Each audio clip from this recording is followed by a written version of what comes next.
चला, अब concept form में ले लेता हूँ बेटा पूरा chapter, concept 1, concept 2 and so on. पूरा चैप्टर कॉन्सेप्ट में वाइंड अप कर लेंगे। कॉन्सेप्ट नंबर 1, बेसिक तो समझ में आ गया। अब खाली लॉन्ग टर्म की बात होगी, शॉर्ट टर्म में करने लायक कुछ है ही नहीं। 23 जुलाई से पहले लॉन्ग टर्म में इंडेक्सेशन होगा, 23 जुलाई के बाद इंडेक्सेशन कभी भी नहीं होगा। ठीक है जी। हाँ, टैक्स निकालने के लिए एक केस में इंडेक्स होता है, लैंड और बिल्डिंग। खरीदी आपने बेटा 23 जुलाई से पहले, बेची 23 जुलाई के बाद, तो 20% after indexation, 12.5% without indexation, whichever is less. तो वही कॉन्सेप्ट नंबर 1 है, tax on long term capital gain. Long term capital gain का टैक्स रेट क्या होगा, वो भी मैं अभी ले रहा हूं केवल लैंड और बिल्डिंग पे।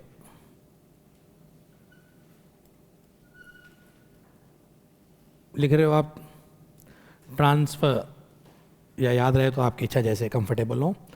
प्रायर टू 23 जुलाई 2024, ट्रांसफर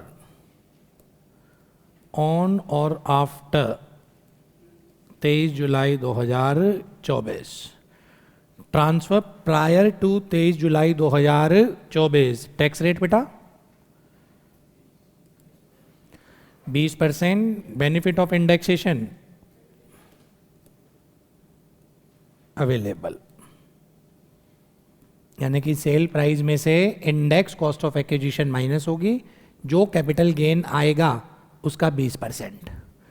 तो 23 जुलाई से पहले अगर आपने कोई लैंड और बिल्डिंग बेची है, उस पर लॉन्ग टर्म कैपिटल गेन हुआ है, टैक्स रेट 20% होगा आफ्टर इंडेक्सेशन जो आएगा। इस वाले केस में if assessee is resident, individual और HUF, assessee अगर रेजिडेंट, इंडिविजुअल, HUF है, 23 जुलाई के बाद इसने क्या बेची है बेटा, लैंड और बिल्डिंग। एक्वायर्ड लैंड और building prior to 23 July and transfer land और building after 23 July. Capital gain कौन सा, long term capital gain. Then tax liability shall B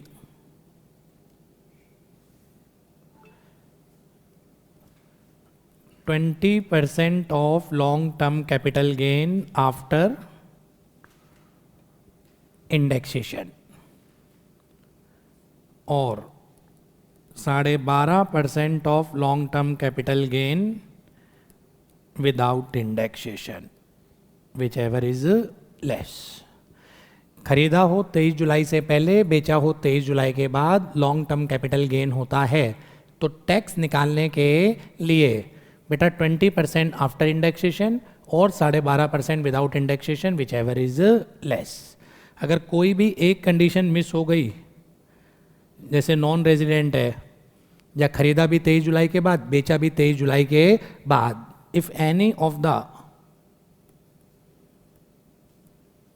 above mentioned condition is not satisfied, तो 12.5% है without indexation. मतलब non resident के case में, या खरीदा भी 23 जुलाई के बाद, बेचा भी 23 जुलाई के बाद, और लॉन्ग टर्म कैपिटल गेन है, तो बेटा आंसर सीधा क्या होगा फिर, 12.5% विदाउट इंडेक्सेशन। ठीक है। छोटे से क्वेश्चन के थ्रू समझ लो बेटा। एक date on which land is purchase 1 January 2010, 5 lakh की। Date on which land is transfer 10 October 2024, 60 lakh रुपए। Compute capital gain and tax liability assume assessee is resident. Land खरीदी 1 जनवरी 2010 को, बेची बेटा 15 अक्टूबर 2024 को 60 लाख की, कैपिटल गेन और टैक्स लायबिलिटी निकालनी है। चलो जी, तो सबसे पहले कैपिटल गेन कैसे निकालते हैं, एग्जाम में मैंने सिखाया था। सबसे पहले लिखना पीरियड ऑफ होल्डिंग, आदत डाल लेना इसकी। पीरियड ऑफ होल्डिंग, जिस दिन खरीदा स्टार्ट वहाँ से, जिस दिन बेचा उसको पीरियड ऑफ होल्डिंग में नहीं लेते, ठीक है जी। फिर उसके बाद लिखना नेचर, शॉर्ट टर्म है या लॉन्ग टर्म है। 24 महीने वाली एसेट है और ये ड्यूरेशन 24 महीने से ज़्यादा है, क्या हो जाएगा, लॉन्ग टर्म कैपिटल एसेट, ठीक है जी। सेल्स कंसिडरेशन, कितने का बेचा, हमने बेचा बेटा 60 लाख का, माइनस क्या कैपिटल गेन निकालते वक्त इंडेक्स होगा, नहीं, कैपिटल गेन निकालते वक्त कभी भी इंडेक्स नहीं करना, ऑलवेज कॉस्ट ऑफ एक्विजिशन। वो इंडेक्सेशन जो था ना 20 और 12.5 वो टैक्स के लिए था, ठीक है जी। तो मेन क्वेश्चन में minus cost of acquisition 5 lakh, long term capital gain बेटा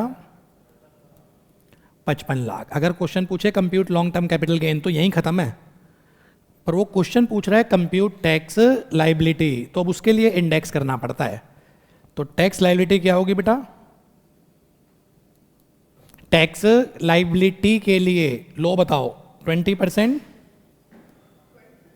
आफ्टर इंडेक्सेशन और 12.5% without indexation, whichever is less. तो टैक्स निकालने के लिए मैं इंडेक्स कर रहा हूं, वैसे नहीं। तो सेल्स कंसिडरेशन कितना है 60 lakh, minus index cost of acquisition 5 lakh को इंडेक्स करो, ऊपर करंट ईयर का 300, अरे एग्जाम में मिलेंगे मुझे याद नहीं है। डिनोमिनेटर में जिस साल खरीदा 9-10 का इंडेक्सेशन देखो यार, अरे कुछ नहीं, एग्जाम्पल बताना लायक, मैं क्लास ले रहा हूँ, कह रहा कुछ होगा, जल्दी बता। वो इंडेक्सेशन को डाउनलोड कर ले, अभी कई क्वेश्चन कराऊंगा ना, ऑनलाइन वाला है कोई बता दो भाई, बुक सामने रख लो। हाँ 1 कौन से साल का देख रहा है, हाँ 9-10 1 इंडेक्स करो।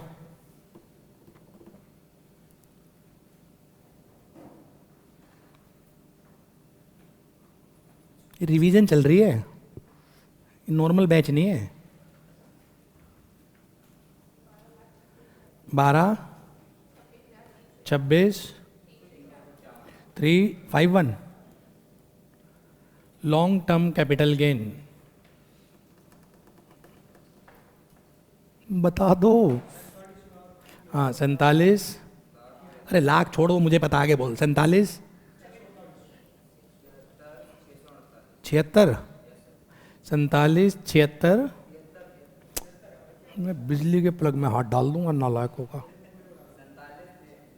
47 73 18 कैसे आ जाएगा, एक है तो 19 आएगा। तो 20% ऑफ 47 73 419 और 12.5% विदाउट इंडेक्सेशन कितना था, विच एवर इज लेस। ये आंसर आएगा, वो निकालते रहना, मैं आंसर में इंटरेस्टेड नहीं हूँ। ये केवल टैक्स निकालने के लिए इंडेक्स करा है, अगर कैपिटल गेन निकालने की बोलेगा तो यही खत्म है क्वेश्चन, ठीक है। और अगर ये नॉन रेजिडेंट होता तो 55 लाख का 12.5% आंसर आता। ये बेनिफिट 20 और 12.5 विच एवर इज लेस केवल रेजिडेंट के लिए है, अगर नॉन रेजिडेंट होगा तो 55 लाख का 12.5%। पर फिर मैं बोलूँ इंटर लेवल पे रेजिडेंट है, नॉन रेजिडेंट भी नहीं है, वो फॉरेन टैक्सेशन का पार्ट होता है, फाइनल में है। बोलो 23 जुलाई के बाद खरीदा और 23 जुलाई के बाद बेचा, लॉन्ग टर्म कैपिटल गेन है, आपके लिए होगा, पर फ्यूचर में तो सिखा दूँ मैं, कॉन्सेप्ट तो सिखा दूँ, तुम्हारे लिए तो आएगा ही नहीं कि खरीदा भी 23 के बाद बेचा भी 23 के बाद, वो तो शॉर्ट टर्म आएगा फिर, ठीक है जी। कॉन्सेप्ट नंबर 1 क्लियर है। ये टैक्स रेट है LTCG ऑन लैंड और बिल्डिंग, बस यही इंडेक्स होता है और कहीं इंडेक्स भी नहीं होता। बाकी तो हर जगह 12.5% है 23 जुलाई के बाद। वो आखिरी में कॉम्प्रिहेंसिव चार्ट बनाऊंगा टैक्स का, रेट का, टैक्स रेट का। कॉन्सेप्ट नंबर 2, छोटे छोटे चिल्लड़ कॉन्सेप्ट हैं। अब अगर प्रॉपर्टी या असेट 1/4/2001 से पहले एक्वायर करी है,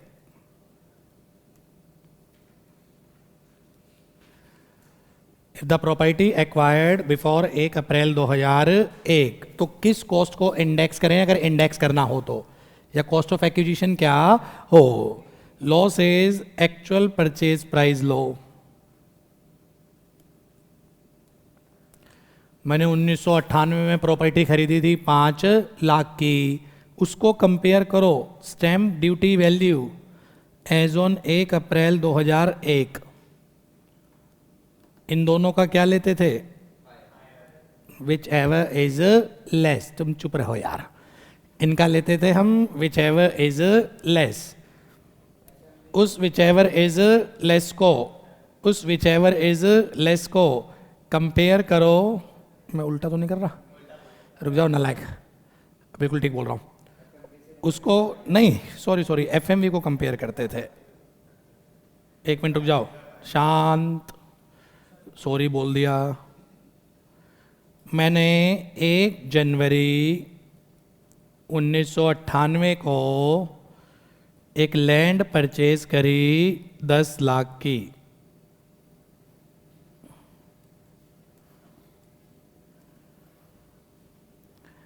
एक अप्रैल 2001 को इसकी स्टैम्प ड्यूटी वैल्यू है 6 लाख। 1 अप्रैल 2001 को इसकी फेयर मार्केट वैल्यू है 15 लाख। हाँ, फिगर से खेलो फिर समझ में आएगा। होता क्या था, लॉ में लिखा था भैया, कॉन्सेप्ट से समझो फिर अपने आप समझ में आएगा। अगर 2001 से पहले की आपकी प्रॉपर्टी है तो लॉ में लिखा था या तो एक्चुअल कॉस्ट को ले लो या 1 अप्रैल 2001 की फेयर मार्केट वैल्यू को ले लो। असेसी की इच्छा है या तो 1 अप्रैल की फेयर मार्केट वैल्यू को ले लो या आप अपनी एक्चुअल कॉस्ट को ले सकते हैं। विच एवर इज हायर बोलते थे हम, कि एक्चुअल कॉस्ट ज़्यादा है तो actual cost, fair market value ज़्यादा है तो फेयर मार्केट वैल्यू। इसमें दिक्कत आती थी, SSC bogus fair market value दिखा देता था। मैं एसएससी, मुझे पता है 2001 में उसकी फेयर मार्केट वैल्यू क्या हो, जब मुझे ही नहीं पता तो एओ को कैसे पता होगी। 20, 22, 25 साल पहले क्या कानून था, ये प्रॉपर्टी की फेयर मार्केट वैल्यू क्या थी, मैंने बोल दिया जी फेयर मार्केट वैल्यू 15 लाख है। तो पुराना लो था एक्चुअल कॉस्ट और fair market value whichever is higher, whichever is higher ले लो। फिर इसको अमेंड करा था बेटा इन्होंने कि ये बोगस क्लेम कर रहे हैं जी, फेयर मार्केट वैल्यू बड़ा सब्जेक्टिव मैटर है, ये कैसे पता चले कि फेयर मार्केट वैल्यू कितनी है, ऐसी बोगस क्लेम करता था। फिर कॉन्सेप्ट लेके आए थे बेटा ये स्टैम्प ड्यूटी वैल्यू। 1 अप्रैल 2001 की क्या देखो, स्टैम्प ड्यूटी वैल्यू देखो, उससे कंपेयर करो। ये fair market value stamp duty से ज़्यादा नहीं हो सकती, fair market value stamp duty से ज़्यादा नहीं हो सकती, क्योंकि स्टैम्प ड्यूटी किसने फिक्स करी है, गवर्नमेंट ने, वहाँ झूठ नहीं बोल सकते। तो हम क्या करते थे, हम ये करते थे बेटा, पहले एफएमवी लेते थे एज ऑन 1/4/2001, इसको कंपेयर करते थे किससे, स्टैम्प ड्यूटी वैल्यू, इसका लेस, तो यानी कि 15 लाख और 6 lakh, which ever is less 6 lakh. फिर इस 6 लाख को कंपेयर करते थे एक्चुअल कॉस्ट से, whichever is higher is the cost of acquisition. Logic से समझे क्या है साहब, 1 अप्रैल 2001 से पहले एक्चुअली इंडेक्सेशन स्टार्ट होना शुरू हुआ था 1-2 से। 100 नंबर जो इंडेक्सेशन था वो फाइनेंशियल ईयर 1-2 का था, उससे पहले इंडेक्सेशन नंबर ही नहीं है। इंडेक्सेशन स्टार्ट होना कब से शुरू हुआ था बेटा, 2001-2, वहाँ का नंबर क्या था 100, उससे पहले हमारे पास इंडेक्सेशन भी नहीं था। इसलिए लो बना था कि भाई या तो तू एक्चुअल कॉस्ट को इंडेक्स कर ले या fair market value as on 1 April 2001, तेरी इच्छा है तू किसी को भी इंडेक्स कर ले। तो हम क्लास में सिखा देते थे whichever is higher, assessee के फेवर में है, एक्चुअल कॉस्ट ज़्यादा है तो वो उसको इंडेक्स करेगा, फेयर मार्केट वैल्यू ज़्यादा है तो वो उसको इंडेक्स करेगा। इसका मिसयूज़ करने लग गए थे एसआईसी बेटा। मिसयूज़ क्या करने लग गए थे? फेयर मार्केट वैल्यू कुछ भी बोल दो, 25 लाख है, 30 लाख है, 40 लाख है, कैसे पता चले यार 25 साल पहले क्या फेयर मार्केट वैल्यू थी? तो इसको कॉन्सेप्ट को लेके आए थे कि भैया वो fair market value stamp duty value से ज़्यादा नहीं हो सकती। तो हमने स्टेप 1 बना दिया था, एफएमवी को कंपेयर करो स्टैम्प ड्यूटी वैल्यू से, विच एवर इज लेस। उसको कंपेयर करो बेटा किससे? एक्चुअल कॉस्ट से, विच एवर इज हायर, ये कॉस्ट ऑफ एक्विजिशन मानी जाएगी। 23 जुलाई से पहले है तो इंडेक्स हो जाएगा, 23 जुलाई के बाद बेचोगे तो ये कॉस्ट भी इंडेक्स नहीं होगी। क्लियर? ये है बेटा कॉन्सेप्ट नंबर 2, और इसी में नोट डाल देना एक, improvement made prior to 1 April 2001 shall have altogether ignore, कुछ नहीं करना उसका। Improvement made prior to 1 April 2001 shall have no relevance. Improvement made prior to 1 April 2001 shall have no relevance। ये क्यों लिखा था बेटा? क्योंकि 2001 से पहले जितनी भी इम्प्रूवमेंट हुई होंगी, फर्स्ट फ्लोर बना दिया, सेकंड फ्लोर बना दिया, वो सब 2001 की एफएमवी में आ गया होगा। जब आप 2001 की एफएमवी निकाल रहे होंगे, आपने सब कुछ कंसीडर कर लिया होगा, और जब 2001 की एफएमवी निकली होगी वो आप ऑलरेडी कंसीडर कर चुके हो। तो इसलिए लो ने बोला था कि 2001 से पहले की जितनी भी इम्प्रूवमेंट है वो सारी इम्प्रूवमेंट ऑल टुगेदर इग्नोर होंगी। तो 2001 से पहले की अगर प्रॉपर्टी आती है, याद रखने लायक 2 चीज़ें। पहले तो कॉस्ट ऑफ एक्विजिशन क्या होगी, खत्म करो जल्दी से बेटा। एफएमवी एज ऑन 1 अप्रैल 2001 और SDV as on 1 April 2001, whichever is less, उसको कंपेयर कर देंगे एक्चुअल कॉस्ट से, whichever is higher is the cost of acquisition. Making sense? Second, 2001 से पहले की इंप्रूवमेंट हुई है तो ignore altogether. Concept 2 clear बेटा? कॉन्सेप्ट नंबर 3,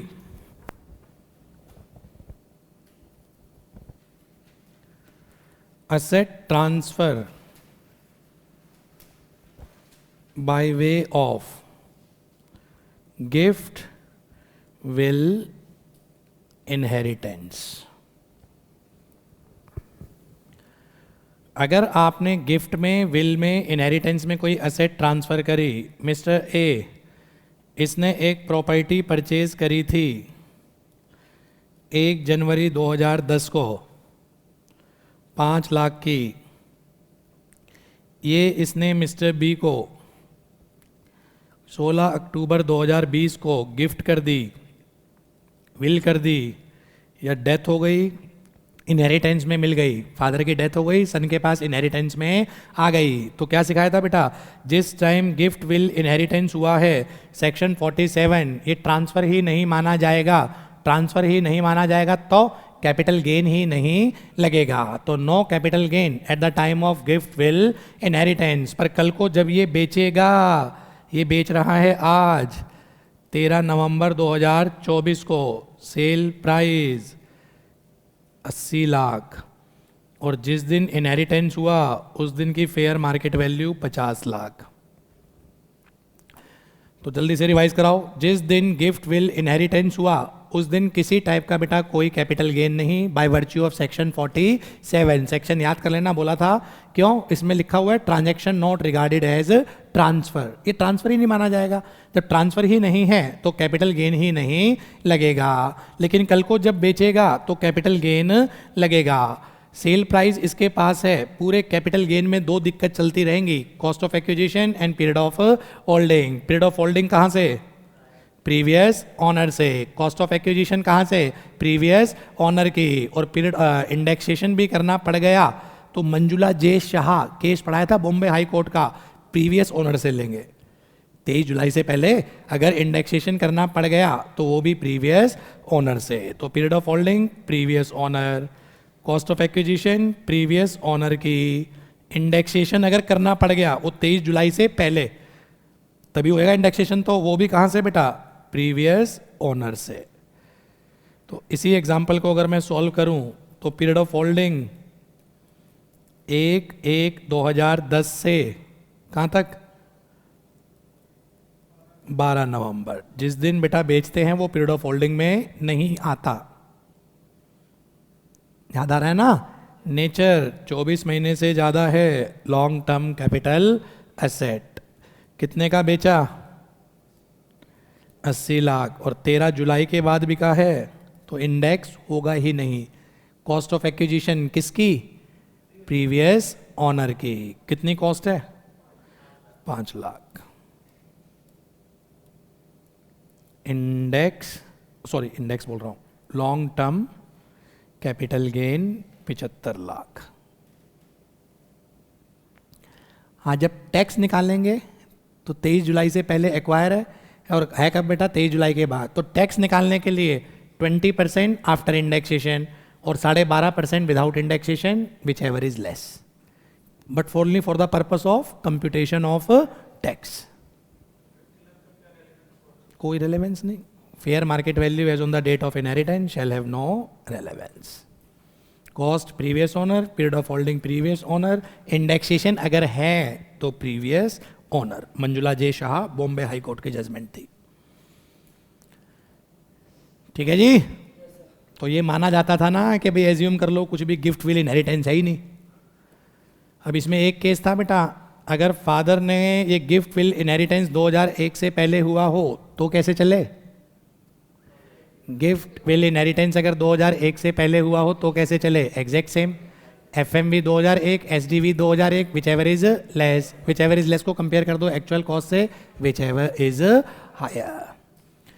सर फादर से प्रॉपर्टी सन के पास आ गई, इंप्रूवमेंट फादर ने भी करवा रखी है, सन ने भी करवा रखी है। कौन सी इंप्रूवमेंट लेते थे? दोनों की। प्रीडिसेसर ने इंप्रूवमेंट कराई है वो भी लेंगे, सक्सेसर ने इंप्रूवमेंट कराई है वो भी लेंगे।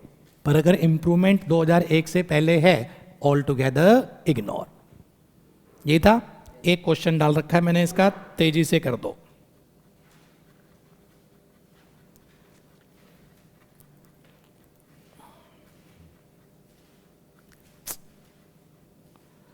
ये रहा, पढ़ो मेरे साथ साथ चलना। फिर 1/5/95 को फादर ने प्रॉपर्टी परचेज करी 3 लाख की, 25,000 के खर्चे हुए रजिस्ट्रेशन चार्ज, परचेज के खर्चे is a part of cost, तो परचेज प्राइस कितना माना जाएगा? 3,25,000। 16/8/2018 को सन ने इनहेरिट कर लिया। जिस दिन इनहेरिट करा उस दिन की एफएमवी 40 लाख। प्रैक्टिकली इग्नोर, कुछ काम नहीं आती। सन ने प्रॉपर्टी बेच दी 16 अप्रैल 2024 को 1.5 करोड़ की। बेचने के खर्चे कितने हैं? 2% ऑफ सेल प्राइस। ये इंप्रूवमेंट हुई हैं।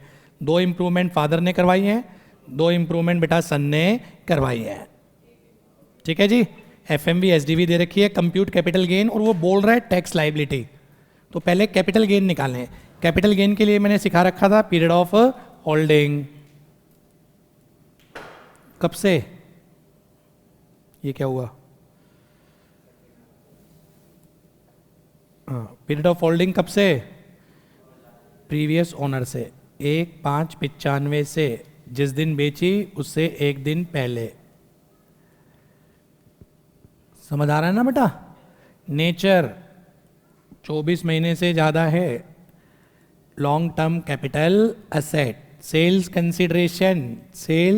कंसिडरेशन कितने की बेची है? 1.5 crore minus expenses on transfer 2%, 3 lakh minus cost of acquisition या इंडेक्स। बेचा कब है इसने? 16 अप्रैल। 23 जुलाई से पहले बेचा है तो इंडेक्स होगा। Index cost of acquisition. Index तो बात की बात, पहले कॉस्ट पता लगाओ। कॉस्ट किसकी लेते हैं? Previous owner. कितनी थी? 3/25 पर 2001 से पहले का केस है। फॉर्मूला सेट करो, एफएमवी और SDV which ever is lower. 320 और एक्चुअल कॉस्ट कहाँ गई मेरी? 3/25 विच एवर इज हायर। किसको इंडेक्स करूंगा? 3/25 इंटू करंट ईयर का 363 डिवाइड बाय 100। क्या समझ नहीं आ रहा बेटा?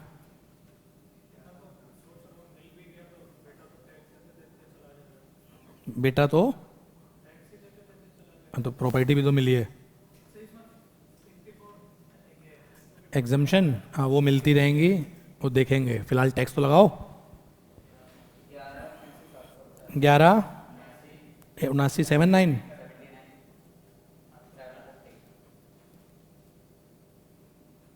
ये समझ में आया? Minus index cost of improvement, पहले फादर वाली लो। फादर ने पहली इम्प्रूवमेंट 81 से पहले करवाई है, फर्स्ट इम्प्रूवमेंट 81 बोल रहा हूँ, 2001 से पहले कराई है, क्या हो जाएगी? इग्नोर। फादर ने सेकंड इम्प्रूवमेंट वो वाली लेंगे बेटा, 1.5 लाख इंटू 363, डिनोमिनेटर में ये कौन सा साल है? 9 10, कौन सा साल है बेटा ये? 9 10, 9 10 का बोलो। 1 समझ आ रहा है ना? चाहे प्रीवियस ओनर ने कराई हो चाहे करंट ओनर ने, इंडेक्स होंगी। How much? अब सन वाली आओ। सन ने पहली इंप्रूवमेंट 2020 में 2 लाख की, इंटू 363, डिनोमिनेटर में कितने की है भाई? 2021 का क्या इंडेक्स है? 289।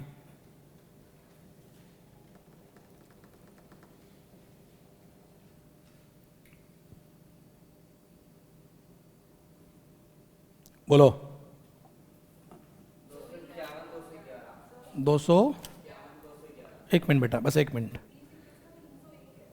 यार, तुम क्या कर रहे हो यार? 2021 का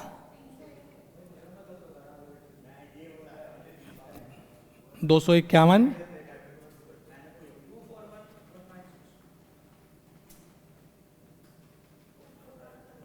24196, और उसके बाद फिर सेकंड इम्प्रूवमेंट है बेटा 2.5 लाख की, वो 23-24 में हुई है, 363, डिनोमिनेटर में अब 23-24 का बताओ। 23-24 है, 22-23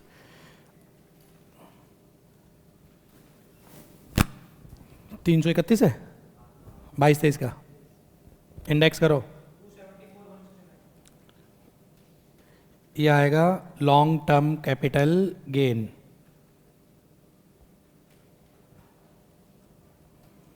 तो मैंने हैवी क्वेश्चन लिए हैं मैंने। विदाउट इंडेक्सेशन अगर 23 जुलाई के बाद होता फिर तो इंडेक्स ही नहीं होता ना, स्यापा ही खत्म हो जाता।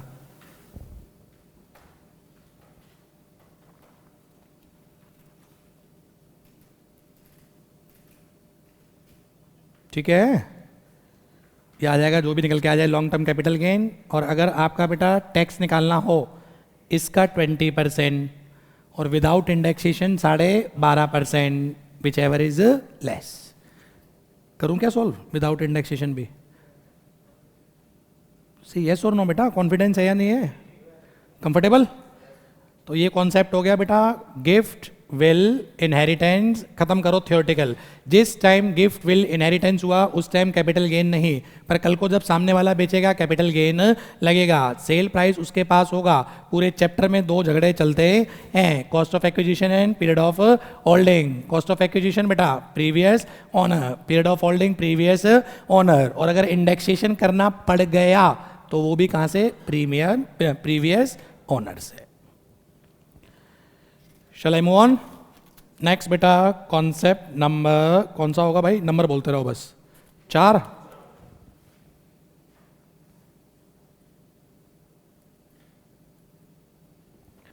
Section 50C read with section 43A। ये बोला था सेक्शन याद कर लेना। एसएससी होता क्या था, कहानी सुन लो, बाकी तो सब आपको पता है ही। एसएससी ने इमूवेबल प्रॉपर्टी बेच दी। प्रॉपर्टी 5 करोड़ की है, उसने सेल प्राइस दिखाया 1 करोड़ पक्के में, बाकी 4 करोड़ उसने कैश ले लिया। ये प्रॉपर्टी मैंने आपको बेची 5 करोड़ की, मैंने बुक्स में दिखा दी 1 करोड़। 1 करोड़ का आपसे चेक ले लिया, 4 करोड़ का मैंने आपसे कैश ले लिया। इससे पर्पस क्या सॉल्व हो रहा है? सेलर उसको कैपिटल गेन 1 करोड़ पे देना है, बायर उसको पक्का कितना अरेंज करना है? 1 करोड़। उसके पास कच्चा है, पक्का कितना देना है 1 करोड़, बाकी उसका कच्चा क्या हो गया एडजस्ट हो गया। एओ को नजर आ रहा है यार ये प्रीमियम प्रॉपर्टी है 1 करोड़ में मिल ही नहीं सकती। उसने सेलर को बुलाया, सही से बता कितने में बेची है, वो कह रहा है 1 करोड़। एकदम सही बता कितने में बेची है 1 करोड़। और ज़्यादा परेशान करेंगे सेलर को, सेलर मुंह पे एग्रीमेंट देके मारेगा एओ के, पढ़ ले इसको। उसने बायर को बुलाया, बता कितने में खरीदी है 1 करोड़, दोनों मिल रहे हैं। तो सेलर कह रहा है 1 करोड़ की बेची, बायर कह रहा है 1 करोड़ की खरीदी। एओ पकड़े कैसे, उसे नजर आ रहा है कि प्राइम लोकेशन है 1 करोड़ में कुछ नहीं आना। ये मेल प्रैक्टिस चलती थी, बायर और सेलर मिलके सेल प्राइस कम बताते थे। इसको प्लग करने के लिए आया था बेटा सेक्शन 50C। इन्होंने बोला सेल प्राइस को कंपेयर करो स्टैम्प ड्यूटी वैल्यू से, वो गवर्नमेंट फिक्स करती है। सेल प्राइस को कंपेयर करो स्टैम्प ड्यूटी वैल्यू से, विच एवर इज हायर, दोनों में से जो भी हायर होगा उसके ऊपर हम क्या लगाएंगे कैपिटल गेन। ओरिजिनली जो लॉ आया था वो अमेंड होते होते आज की डेट तक क्या था वो समझा दूंगा। तो ओरिजिनली 50C क्यों आई थी, ये जो बायर सेलर मिलके सेल प्राइस कम दिखाते थे उस मेल प्रैक्टिस को प्लग करने के लिए लॉ आया था बेटा सेल प्राइस और stamp duty value whichever is higher. अब दिक्कत ये फंसी बेटा मेरी प्रॉपर्टी साहब, एक गली के अंदर ही प्रॉपर्टी की मैं बात करूं, स्टैम्प ड्यूटी वैल्यू सबकी सेम होती है पर कोने वाली प्रॉपर्टी थोड़ी प्रीमियम पे होती है। अंदर जितना चले जाएं उसका वैल्यू क्या हो जाती है लेस हो जाती है। दिल्ली में फ्लोर सिस्टम है, ग्राउंड फ्लोर महंगा होता है, उससे ऊपर वाला सस्ता होता है, टॉप फ्लोर फिर महंगा होता है क्योंकि उसमें रूफ राइट आ जाता है। पर समस्या सबकी स्टैम्प ड्यूटी वैल्यू क्या चल रही है बेटा सेम चल रही है। तो लोग से बोला गया था थोड़ी सी टोलरेट रेंज करो, इसमें कुछ गैप छोड़ो। तो लॉ ने 10% की टोलरेट रेंज दी थी और लॉ क्या था अब वो करेक्ट फॉर्म में, अगर stamp duty value sale percent के 110%, सेल के 110% से ज्यादा है तो स्टैम्प ड्यूटी वैल्यू पे कैपिटल गेन लगाएंगे,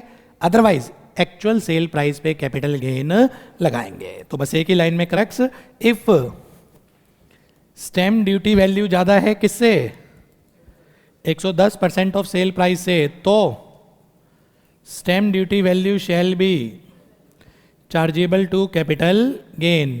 अदरवाइज इसके अलावा कितने मर्जी केस हो किस पे actual sale price shall be chargeable to capital gain. तो पहला पॉइंट तो ये याद रखना है क्रक्स में, स्टैम्प ड्यूटी वैल्यू अगर 110% से ज़्यादा है तो stamp duty value sale price माना जाएगा, और अगर स्टैम्प ड्यूटी वैल्यू बेटा 110% से ज़्यादा नहीं है एक्चुअल सेल प्राइस के ऊपर कैपिटल गेन लगेगा।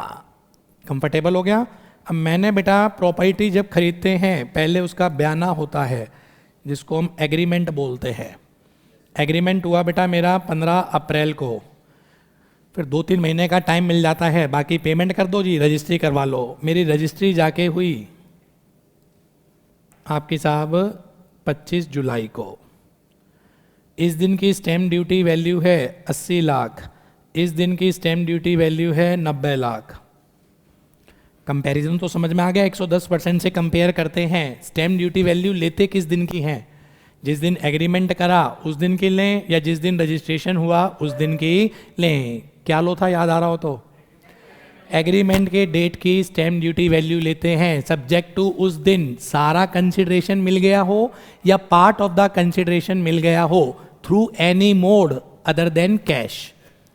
15 अप्रैल की क्या लेंगे बेटा हम स्टैम्प ड्यूटी वैल्यू लेंगे सब्जेक्ट टू 15 अप्रैल को या तो सारी पेमेंट मिल गई हो या पार्ट ऑफ द पेमेंट मिल गई हो through any mode other than cash. और जब भी मैं बोल दूं cash include bearer cheque include cross cheque. अगर payment cash bearer check cross check के थ्रू है तो फिर तो हम लेंगे डेट ऑफ रजिस्ट्रेशन। इसके अलावा अगर पेमेंट है फिर हम क्या लेंगे बेटा डेट ऑफ एग्रीमेंट, उस दिन की स्टैम्प ड्यूटी वैल्यू।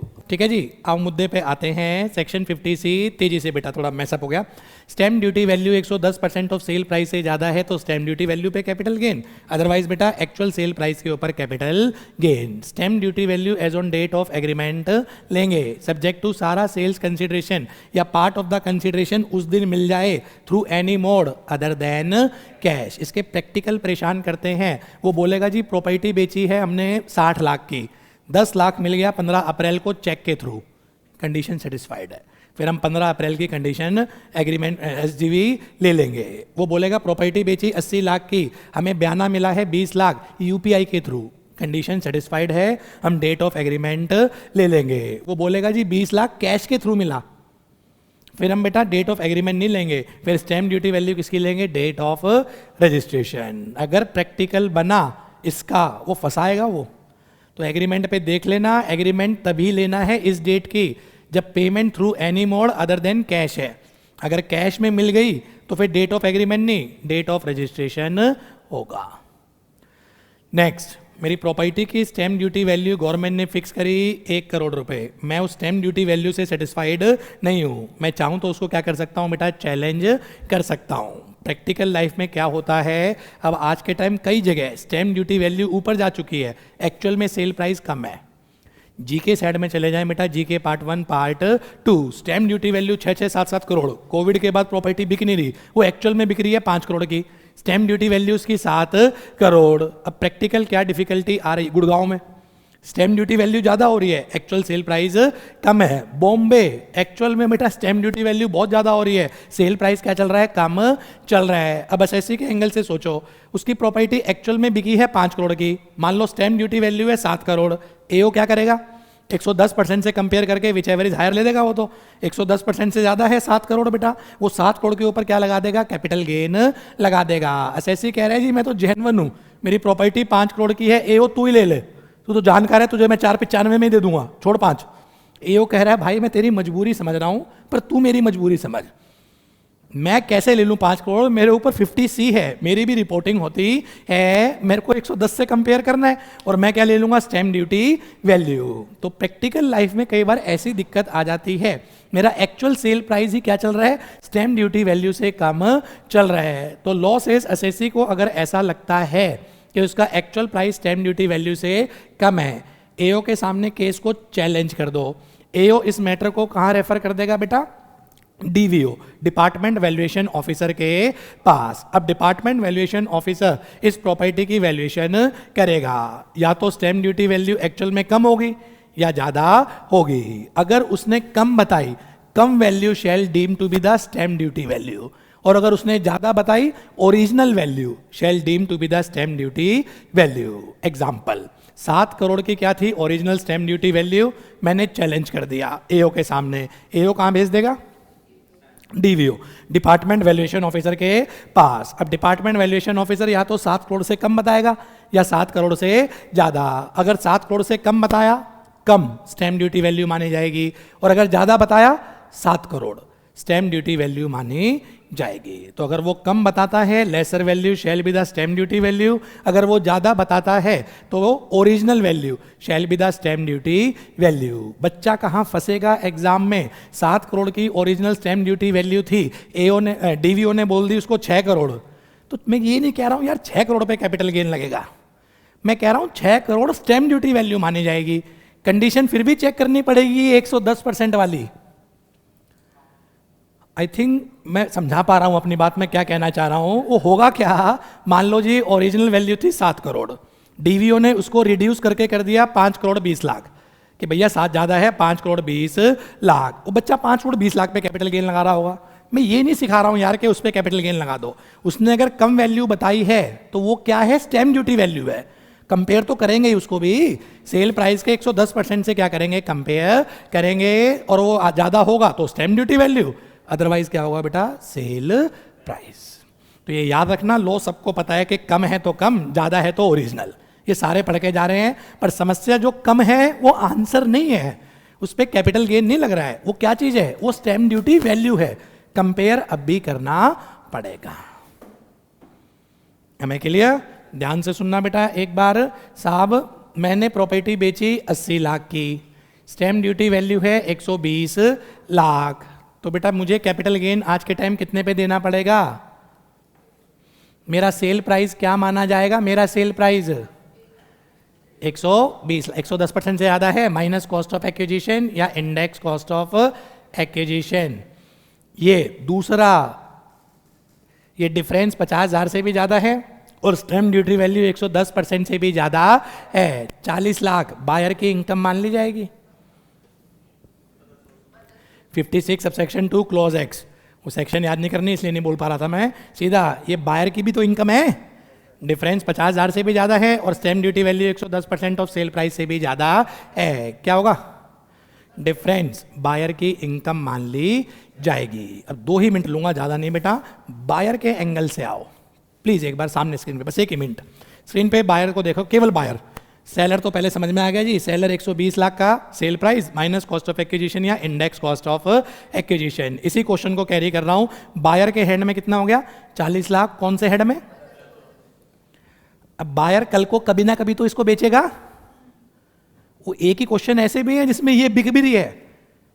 बायर ने खरीद ली पहले 40 लाख टैक्सेबल, अब आगे बायर इसको क्या कर रहा है बेटा? बेच रहा है। कल को बायर जब इसको बेचेगा, सेल प्राइस तो उसके पास होगा, कॉस्ट ऑफ एक्विजिशन कितनी मानी जाए? 120 लाख। परफेक्ट है, 80 नहीं। कॉस्ट ऑफ एक्विजिशन कितनी मानी जाएगी बेटा आपकी? 120 लाख। तो प्रैक्टिकल सीए में मुझे जो लगता है वो सेलर के एंगल से नहीं पूछेगा, वो 50C में नहीं पढ़ाएगा, फंसाएगा बेटा। 50C सारे पढ़े बैठे हैं, वो पकड़ता है बायर के एंगल से कि जी बायर की ट्रीटमेंट बताओ। ट्रीटमेंट 1, ये 40 लाख रुपए उसकी इनकम हो जाएगी बेटा under the head other source. दूसरा, वो खरीदते ही बेच भी देगा, शॉर्ट टर्म कैपिटल गेन ही तो आएगा। खरीदते ही अगर बेच दिया कोई दिक्कत नहीं, सेल प्राइस उसके पास होगा। कॉस्ट ऑफ एक्विजिशन जो मानी जाएगी वो stamp duty value 120 lakh. Clear? ये है सेक्शन इन टोटलिटी 50C आपका बेटा। Read with other source. Sir अगर कैपिटल असेट बिकेगी तो 50C लग जाएगा। अंसल डीएलएफ ने लूप होल निकाल दिया था, 50C उनके ऊपर लगी नहीं रही। जिनकी बिल्डिंग स्टॉक इन ट्रेड है उनका तो हेड ही पीजीबीपी है 28 से 44। और ये सेक्शन क्या थी बेटा? 50C। पीजीबीपी वाले बेचे जा रहे हैं औने पौने दामों में, स्टैम्प वैल्यू कुछ है, सेल प्राइस कुछ है, क्योंकि उनके ऊपर 50C लग नहीं रही। उनके ऊपर क्या लगती थी? 43CA। उनके ऊपर क्या लगता था बेटा? 43CA। सेम प्रोविजन पीजीबीपी पे भी लगेंगे, exact same. Stamp duty value 110% से ज़्यादा है तो स्टैम्प ड्यूटी वैल्यू पे बेटा इनकम लगेगी, अदरवाइज एक्चुअल सेल प्राइस पे पीजीबीपी इनकम लगेगी। बाकी सब कुछ कट कॉपी पेस्ट है। सेक्शन अलग से क्यों बनानी पड़ी? क्योंकि बेटा ये सेक्शन पीजीबीपी को कवर नहीं कर रही थी, ये कवर कर रही थी कैपिटल गेन को। पीजीबीपी 28 से 44 तक में है, उसके ऊपर ये लग नहीं रहा था, इसलिए पीजीबीपी के लिए अलग से बनानी पड़ी 43CA। आज के लिए बेटा बस इतना ही, ठीक है जी। संडे मेरी कल आपके साथ कोई क्लास नहीं, परसों इसको वाइंड अप कर दूंगा मैं पूरा इंक्लूडिंग एग्जाम्शन। तो मंडे को ये पढ़ के आना बेटा, केवल capital gain including capital gain exemption. Monday का टारगेट ये है, ठीक है जी। बस आज के लिए इतना बेटा, थैंक यू।